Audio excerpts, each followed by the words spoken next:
حالا شده که بخوای توی زندگی یه چیزی رو تغییر بدی، بذار بهت بگم جواب درستش برنامه‌ریزیه. من با برنامه‌ریزی تونستم اپلای کنم، تونستم پذیرش بگیرم و تونستم کار پیدا کنم. اگه دوست داری که برنامه‌ریزی کردن رو یاد بگیری و امسالت تغییر بدی، با من همراه شو.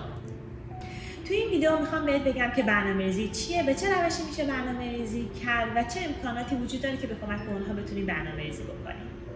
سلام، سال نوتون مبارک. همونجوری که می‌بینید سفره 7 چیدم و سال نو شده و در اول سال نو چی بهتر از این که ما بخوایم برای خودمون برنامه‌ریزی بکنیم. خانم آنجلینا لیداکورس توی تتاک معروف خودش که بیش از 32 میلیون بار دیده شده درباره قدرت گریت میگه این IQ نیست که باعث موفقیت آدما میشه، این گریت هست که باعث موفقیت آدما میشه. اما گریت یعنی چی؟ گریت یعنی اینکه شما با انگیزه و مصمم هستین و شجاعت این رو دارین که برای مدت طولانی، برای اهداف طولانی مدتتون با انگیزه و پرتلاش باقی بمونید. و تبریک میگم اگر که تا اینجا ویدیو اومدین، یعنی که شما این گریت رو دارین و اگر گریت رو با یه مقداری برنامه‌ریزی ترکیبش بکنید، والا این یک ترکیب برنده هست.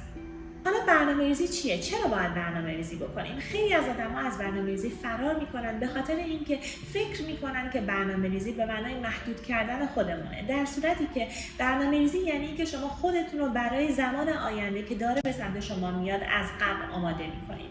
زندگی با برنامه 2 تا پیش نیاز داره: 1 هدف، 2 اولویت. خب هدف یعنی اینکه چه چیزی شما دوست دارین بهش برسید. اولویت یعنی چی؟ یعنی اینکه همه ما در طول شبانه روز 24 ساعت داریم. از این 24 ساعت 8 ساعتش رو میخوابیم، 8 ساعتش رو معمولا مشغول کار هستن بیشتر آدما. اگر که شما خوششانس هستید و کار نمی‌کنید که خب چه خوب، ولی بیشتر آدما معمولا 8 ساعت رو هم درگیر کار کردن هستن و در مجموع 5-6 ساعت حدوداً خالص براشون باقی میمونه که بخوان اون زمان رو به خودشون اختصاص بدن برای اینکه به هدفی که توی زندگیشون دارن برسن. برنامه‌ریزی میتونه 1 ساله باشه، 6 ماهه باشه، 3 ماهه باشه، 1 ماهه باشه، هفتگی باشه و یا حتی روزانه باشه و یا حتی ساعتی باشه. برای موفقیت ما هم به برنامه‌ریزی بلند مدت نیاز داریم، هم به برنامه‌ریزی کوتاه مدت. یعنی اینکه ما باید بدونیم که مسیر راهمون در طی 1 سال به چه صورت هست، یه چیز حدودی رو باید ازش بدونیم و اینکه برنامه‌ریزی کوتاه مدت هم به این خاطر که بدونیم هر روز چه ساعتی رو در چه روزهایی صرف چه کاری می‌کنیم که ما رو بتونه پله پله به اون هدفی که داریم برسونه. خب حالا برنامه‌ریزی به چه روش‌هایی انجام میشه؟ اول از همه شما باید برای خودتون یک هدف تعیین بکنید. هدفی که قابل اندازه‌گیری باشه. مثلا اینکه من در طی 1 ماه میخوام که 5 تا پروژه‌مو انجام بدم، میخوام 8 تا ویدیو یوتیوب بگیرم. خب حالا ما یه هدف قابل اندازه‌گیری داریم. همه ما میدونیم که 1 ماه 4 تا هفته داره. حالا اون هدفمون رو و هدف‌های دیگه‌مون رو میایم در طی هفته‌های مختلف ماه تقسیم بندیشون می‌کنیم. میایم برای خودمون می‌نویسیم و در نظر می‌گیریم که هر هفته می‌خوایم به چه کارهایی مشغول باشیم و انجامشون بدیم. و بعد برنامه‌مون یک قدم جلوتر میره و دقیق‌تر میشه و اون هم اینه که در طی 1 هفته، در طی روزهای مختلف 1 هفته چه کارهایی رو شما هر روز میخواین انجامش بدین. برای این کار چند تا نکته وجود داره. اول از همه این که یه سری کارها روتین هفتگی هستن. مثلا اینکه من جمعه ها ظهر میدونم که مهمون دارم یا مهمونی میرم، مثلا مهمونم نمیاد خونمون یا بالعکس. پس من اینو تو برنامه هفتگی میگنجونمش و در نظر میگیرم. میدونم که جمعه ظهر باید خالی در نظر گرفته بشه. نکته دوم، ساعات پر هفته‌تون رو برای خودتون بنویسین. ساعتایی در هفته که بایستی برین سر کار یا باید برین دانشگاه یا باید درس بخونید و یا اینکه در رفت آمد هستین. اونا رو برای خودتون بنویسین و وقتی که اونا رو نوشتین، ساعت خالی که و خالصی که میتونین برای اهدافی که در نظر دارین در نظر بگیرینشون براتون مشخص میشن. نکته سوم، اول یا آخر هفته، جمعه یا شنبه، بستگی به خودتون داره، بشینید و برنامه کل هفته‌تون رو بنویسین که هر روز میخواین چی کار بکنید. نکته چهارم، میتونید 1 روز در هفته یا 2 روز در ماه رو برای خودتون در نظر بگیرین یا حالا بیشتر یا کمتر بستگی به مدل زندگیتون در نظر بگیرین برای اون روزهایی که حوادث ناگهانی و اتفاقات ناگهانی پیش میاد که خارج از برنامه شما بوده. در این صورت اگر شما یه چند روزی رو به اونها اختصاص داده باشین، در هنگامی که اون حوادث رخ میده، اون پیش آمد رخ میده، شما دیگه خودتون رو سرزنش نمی‌کنین که از برنامه‌تون عقب افتادین. نکته پنجم، شناخت از خودتون خیلی مهمه. این که بدونید در چه ساعتی از شبانه روز شما بازدهیتون بالای و مغزتون پتانسیل بالایی برای یادگیری داره. اون ساعت از شبانه روز رو اختصاص بدین به کارهایی که نیاز به تمرکز بالایی دارن، مثل درس خوندن یا کارهایی که تمرکز بالایی رو میخوان. اگه بخوام از خودم یک مثال بزنم، من یادم سال کنکورم میدونستم که من هر کاری هم که بکنم آدمی نیستم که 6 صبح بیدار بشم یا 8 صبح بیدار بشم و شروع به درس خوندن بکنم.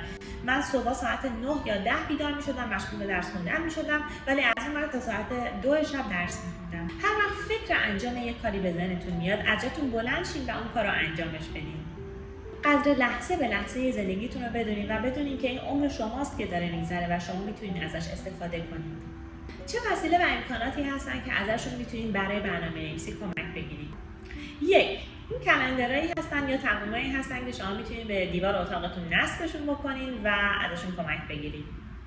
2. میتونید دفتر شخصی داشته باشین که خودتون بشینین کامل روزا رو بنویسین، ساعت رو بنویسین، هفته و ماها رو بنویسین و مطابق با میل و نظر خودتون اون رو طراحی و دیزاینش بکنین. که خب یکم وقت بیشتری رو میگیره و خب ممکنه مورد پسند خیلی‌ها باشه چون شخصی سازی شده، ولی خب برای من کار نمی‌کنه. میتونید یک تقویم یا سالنامه برای سالتون از بیرون بگیرید که آماده باشه. من خودم همین کار رو انجام میدم و این تقویم یا سالنامه من هست برای سال 2024. همچنین میتونید یک دفتر کوچیک روزانه یا همون تو دو لیست داشته باشین برای انجام کارهای روزانه‌تون که من خودم برای خودم اینو دارم. اگه بخوام بهتون بگم کدوما برای من کار میکنن، من خودم یه دونه تقویم سالانه دارم که توی اون به صورت کلی برای خودم نوشتم که میخوام به چه چیزی هر ماه یا هر هفته برسم و یه دونه تو دو لیست دارم که توی اون روزانه نوشتم که چه هدفهای روزانه‌ای دارم که میخوام انجامشون بدم. اگه از روی کاغذ نوشتن خوشتون نمیاد و ترجیح میدین که کاراتون رو به صورت دیجیتال و آنلاین با لپتاپتون انجام بدین، من داشتن گوگل کلندر رو بهتون پیشنهاد میدم. توی این ویدیو بهتون توضیح دادم که چطوری از گوگل کلندر استفاده کنید. و خب من خودم استفاده از گوگل کلندر رو توصیه میکنم. چطور ایونت یا کارهایی که مد نظرمون هست رو اضافه بکنیم؟ اول اسمشون رو می‌نویسیم، بعد اینکه چه روزهایی رو می‌خوایم براش در نظر بگیریم رو قرار میدیم که تکرار بشه یا نشه، مکانش کجا باشه، می‌خوایم یادآوری ایمیل بهمون انجام بشه یا نه و همین که میتونیم اگه بهش نوتی اضافه بکنیم. مرحله بعدی این هستش که تو کلندر ببینیم که چه ایونت‌هایی رو داریم. میتونید در حالت هفتگی یا ماهانه قرارش بدید یا اسکیجولش رو ببینید.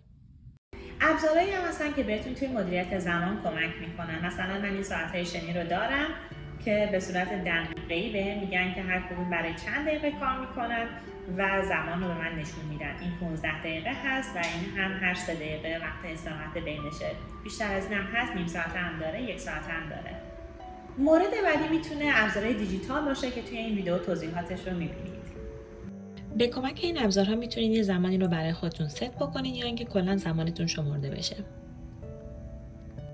هر دوی اینها هم ساعت‌های شنی هم ابزارهای دیجیتال رو میتونید از آمازون تهیه کنید. اگر که دسترسی بهشون ندارید، میتونید از روش‌های دیگه‌ای برای مدیریت زمانتون استفاده بکنید.